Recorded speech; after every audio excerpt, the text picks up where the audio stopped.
တစ်တီးတစ်လုံးနဲ့နှိုင်းမယ်ဆိုလို့ရှိရင်လည်းဒီတစ်တီးကိုတစ်ချမ်းခွဲထားသလိုပဲပေါ့နော်ချစ်သူကိုတွေ့သေးတဲ့လူတွေကအဲ့တော့ကိုယ့်အချမ်းကိုလိုက်ရှာကြရတယ်အဲ့တော့ကိုယ့်အချမ်းကိုရုပ်တရက်တွေ့လိုက်တဲ့အချိန်မှာဒီဟာကိုယ့်ရဲ့အချမ်းပဲဆိုတာကိုသိကြတယ်ပေါ့နော်အဲ့လိုသဘောမျိုးအဲ့တော့ပူဇာရှင်တွေပူဇာရှင်မှန်တဲ့လူတွေကအဲ့လိုသိကြတယ်လို့မကြားဘူးလေအဲ့တော့မီယာရောအဲ့လိုမျိုးလက်ခံလား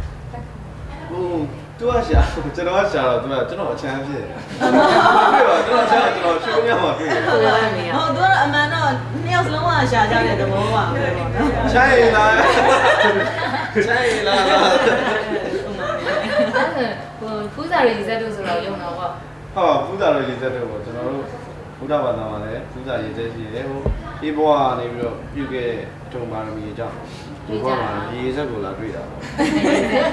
ရေးစက်အချမ်းရေးစက်အချမ်း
ချစ်တို့နဲ့